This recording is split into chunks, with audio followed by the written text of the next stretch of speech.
आज जागतिक आदिवासी दिनानिमित्त बोरिवलीच्या संजय गांधी राष्ट्रीय उद्यानात मी मुंबई भारतीय जनता पक्षाचे प्रवक्ते डॉक्टर योगेश दुबेजी, मंगेश माने आणि बाकी असंख्य आदिवासी संघटनेचे कार्यकर्ते इथे एकत्रित आलेले आहेत।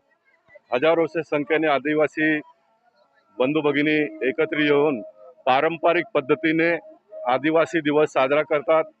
थोडासा संजय गांधी राष्ट्रीय उद्यानात परमिशनचा घोळ झाला होता आणि आम्ही फॉरेस्ट ऑफिसर अनिताताई पाटीलना भेटलो। त्यांनी आमच्याशी खूप चांगल्या पद्धतीने बोलणं केलं।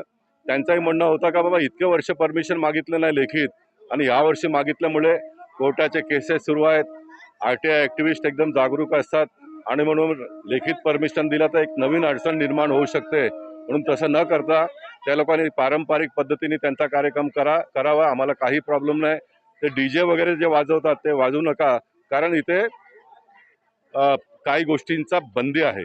आणि मग या सर्व गोष्टी मी आदिवासी समाजातल्या लोकांच्या डोक्यातही घातलं, कारण रस्त्याच्या पलीकडे आपण जे करू शकतो त्या संजय गांधी राष्ट्रीय उद्यानात करू शकत नाही कायद्याच्या अडचणीमुळे।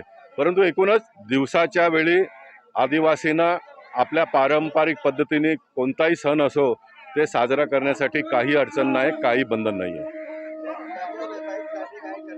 हाजी कोणासाठी?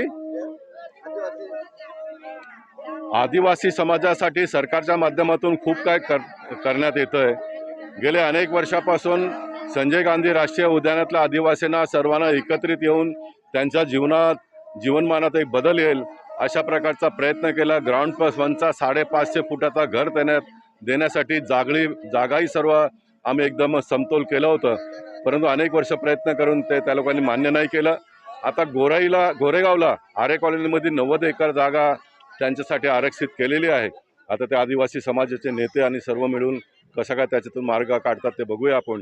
राम नाईकजी पासून हेमेंद्रभाई मेहताजी असो, मी आमदार असताना मी, त्यानंतर प्रवीण दरेकरजी, आता प्रकाशदादा सुर्वेजी, आमचे आत्ताचे खासदार पियुष गोयलजी, हे सर्व लोक सरकारच्या नियमाप्रमाणे त्यांना जे मदत करता येईल ते मदत करण्यासाठी आम्ही कटिबद्ध आहोत।